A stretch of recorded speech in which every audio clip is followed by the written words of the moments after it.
toi, j'espère que tu vas bien, bienvenue sur ma chaîne. Aujourd'hui, vidéo, annonce slash présentation. J'espère que ça va marcher cette fois-ci parce que ça fait plusieurs fois que je la tourne. C'est assez énervant, mais tout à l'heure c'était complètement flou. Donc si vous voyez que je regarde en fait le retour caméra, je m'excuse, mais c'est pour m'assurer que vous ne me voyez pas tout flou et que en fait le focus n'est pas fait sur ma petite bibliothèque derrière ou sur le tableau ou que sais-je. Anyway, j'espère que tu vas bien. Moi ça va. Bah écoute, 2023, c'est l'année où je vais lancer mon bingo littéraire. Donc il s'agit du bingo des lectures africaines et caribéennes. Je vais mettre la petite affiche ici et je vais t'expliquer un petit peu ce que c'est. Ensuite, je vais te présenter ma palle. Le bingo des lectures africaines et caribéennes est, comme son nom le dit, un bingo qui aura plusieurs plantes, comme tous les bingos, et qui va se concentrer sur toutes les lectures qui viennent d'Afrique, donc d'auteurs africains ou d'auteurs caribéens, ou se passant sur les terres africaines ou caribéennes. On a 9 prompts en tout. C'est un bingo, pas un challenge, donc en fait, en tout cas, moi j'ai pas mis de limite de temps. Vous pouvez faire ça pour toute l'année. Enfin, la seule limite de temps du coup, c'est l'année 2023. Que vous remplissiez une ligne, une colonne, tout le bingo, pour moi, vous avez gagné dès que vous avez rempli quelques prompts. Et du coup, on va commencer tout de suite avec ma palle en même temps que les prompts. Le premier prompt, il s'agit d'un livre situé dans un pays africain ou caribéen existant. Bon, c'est le prompt classique, c'était sûr que ça allait venir. Comme son nom le dit, il suffit de trouver un livre qui se passe dans la Caraïbe ou sur les terres africaines. Pour ma part, j'ai choisi de lire Allah n'est pas obligé de Amadou Kourouma. Je ne l'ai pas physiquement parce qu'il est perdu quelque part dans les cartons depuis le déménagement. Donc je vais te mettre la couverture ici. Donc Allah n'est pas obligé se passe sur plusieurs pays. On est entre la Côte d'Ivoire, la Sierra Leone il me semble, et le Libéria. On va suivre un jeune garçon qui n'a plus de famille, qui va être contraint de voyager et va finir un petit peu en tant qu'enfant soldat. Ça va être un livre dur, mais bon, ça fait un moment qu'il est dans ma palle. C'est l'un des classiques africains que j'ai envie de découvrir, donc je vais me lancer cette fois-ci. Deuxième prompt, il s'agit d'un livre écrit par un auteur africain ou caribéen ayant une version originale, donc une VO autre que l'anglais et le français. Je sais, c'est pas un prompt évident. De base, je voulais même que la langue VO soit une langue originaire du dit pays africain ou caribéen. Mais c'était très dur. Donc si tu arrives à trouver un livre qui est écrit en VO portugais ou espagnol, il y en a en tout cas en Afrique, bah grand bien t'en fasse. Sachant que pourquoi je me suis concentrée sur la langue, parce que la langue est un vecteur de culture, est un vecteur de pratique culturelle, de vision du monde tout simplement. Et du coup, on a l'habitude de l'anglais, du français, mais quel en est-il des autres langues? À chaque fois que je me suis intéressée à une traduction, qui n'est ni l'anglais et le français, j'ai senti les subtilités culturelles, même la façon de faire les phrases, la façon de penser n'est pas forcément la mienne. Donc je te conseille d'essayer ça à travers ce bingo.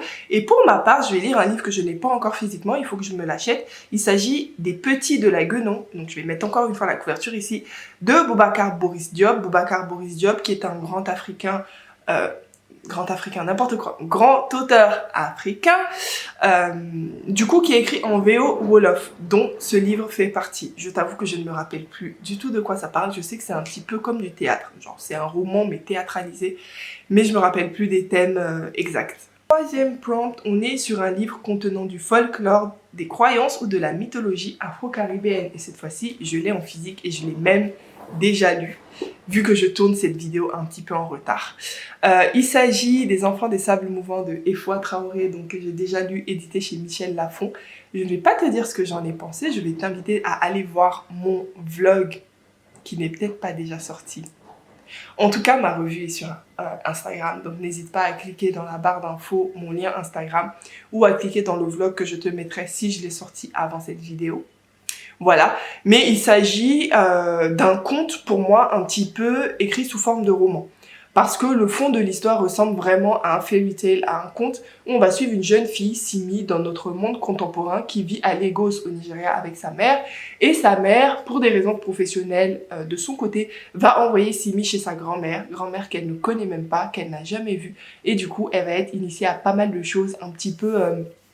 on va dire surnaturelles, qui font partie bien sûr des croyances de la zone ouest africaine, notamment des orishas. Pour le prochain prompt, il s'agit d'un récit dans un contexte politique ou historique, réel. Et moi, j'ai choisi de lire enfin Ousmane Sembène à travers Les Bouts de bois de Dieu.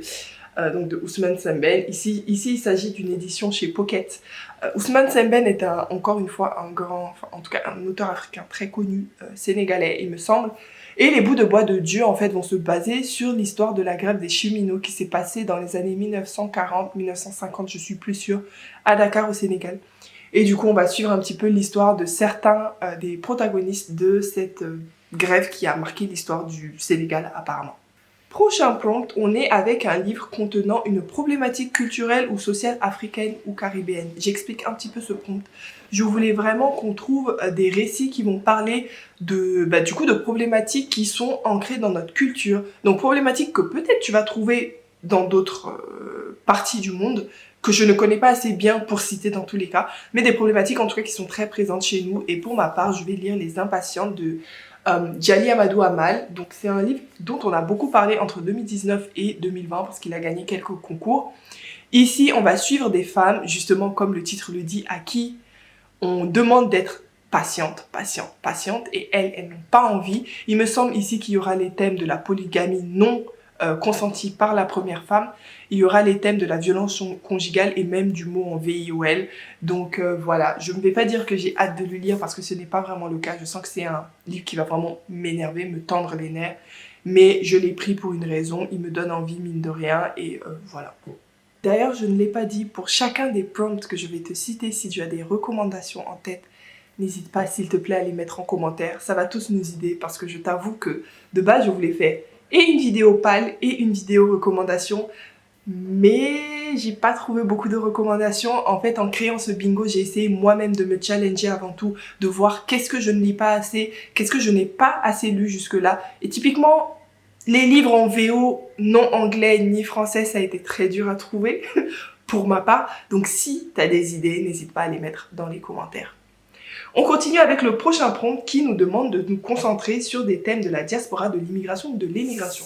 Pour ma part, j'ai choisi un graphique, Pays en nous, de Jessica Oublié, illustré par Marie-Ange Rousseau. Donc dans Pays en nous, on va parler de la problématique, ou plutôt du contexte du Bumidum, qui est une agence, il me semble, une agence d'État créée par la métropole, à l'époque en tout cas la métropole de la France, pour déplacer des Caribéens, donc de la Caraïbe française, vers la métropole, encore une fois, et leur donner du travail, sauf qu'il y a eu énormément de problématiques, c'était pas forcément de bonté de cœur, ça a créé beaucoup de choses, bref.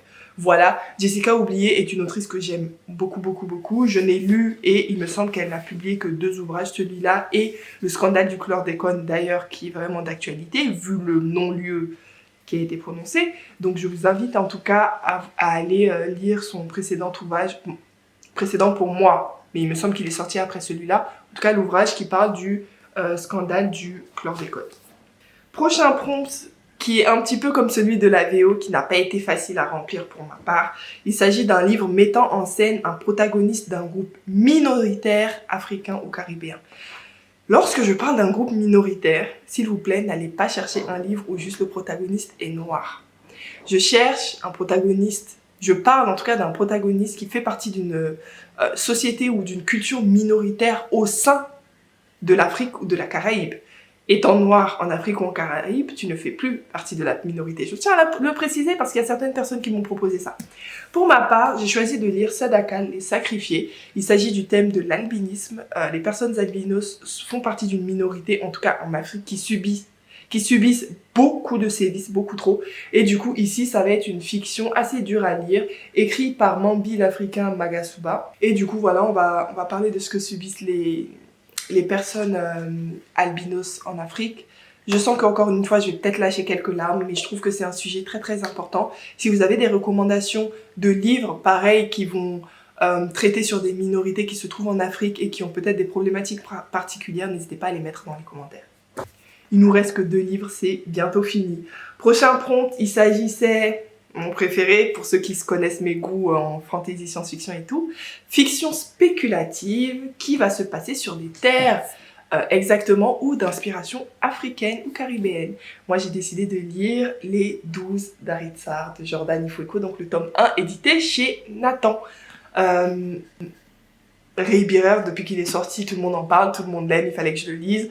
Il s'agit d'une spéculation, on va suivre Tarisai qui va être forcé par sa mère à tuer un jeune homme, enfin à tuer. En tout cas, c'est sa mission de le tuer. Moi, je ne sais pas encore, je viens tout juste de le commencer, donc je ne sais pas encore si elle va le tuer ou pas. On est dans des terres d'inspiration ouest-africaine, on le sent énormément, genre dès les premières pages, en fait, tu sens les références. Et du coup, voilà, pour l'instant, j'aime beaucoup. Il est sorti tout récemment, là, en janvier, donc vous pouvez déjà l'avoir en anglais, ou enfin en VO, j'allais dire, ou en traduit français. Dernier prompt, il s'agit d'un livre qui a remporté un prix littéraire, très très simple. Un livre qui a été récompensé, et moi j'ai choisi de réessayer, parce que c'est pas la première fois que je l'essaie, Mémoire de porc épic de Alain Mabanckou. Donc j'ai essayé de le lire il y a, il me semble, 2 ans. C'est un livre qui n'a pas de points.